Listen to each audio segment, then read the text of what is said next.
différente. Cube Radio. Cube Radio. Cube Radio. En direct à LCN.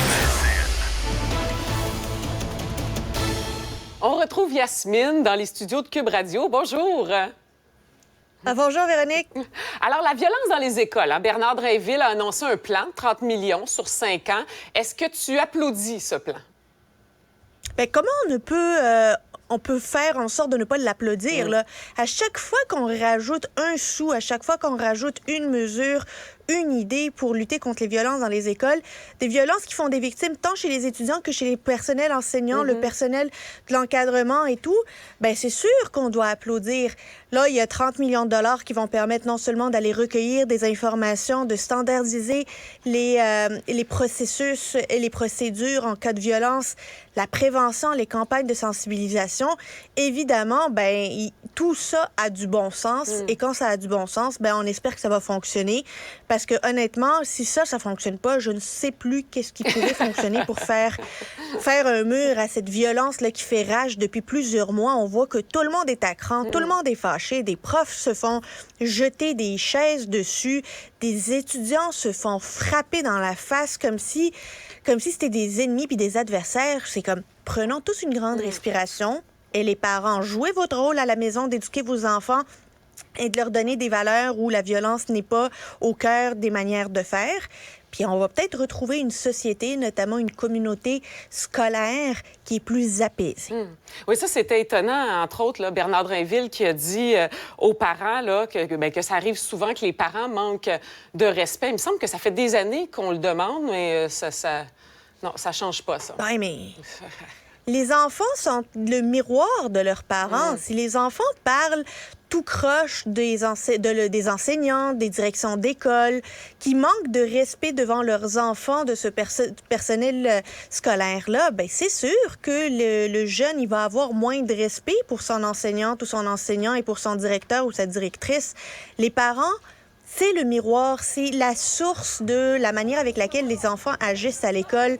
Donc, il faut qu'ils s'intéressent à leurs enfants, il faut qu'ils donnent une image et démontrent eux-mêmes qu'ils respectent le milieu scolaire et c'est un endroit qui doit être exempt de violence.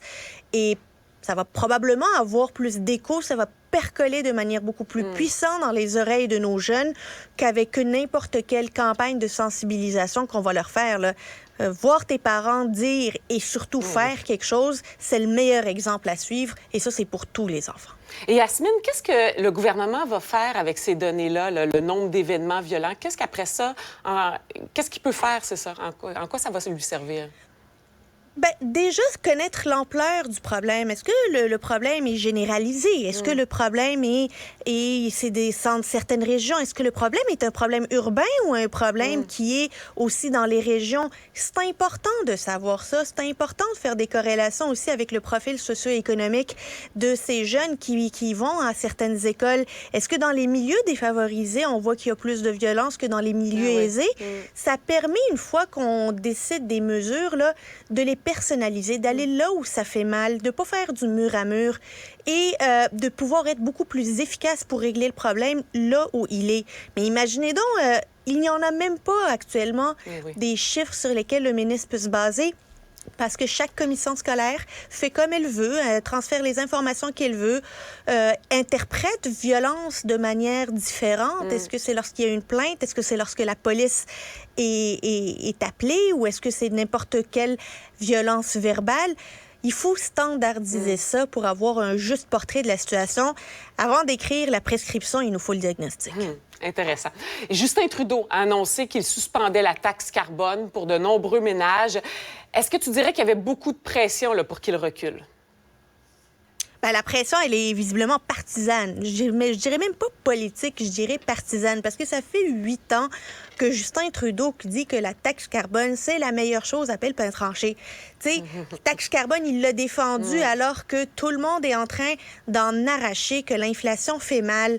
Mais là, il apprend que Pierre Poilievre, qui est son adversaire politique, le chef du Parti conservateur, va être dans les provinces de l'Atlantique et il va mener d'énormes rassemblements appelant à couper cette taxe-là, la taxe sur le carbone. Qu'est-ce qu'il fait, Justin Trudeau?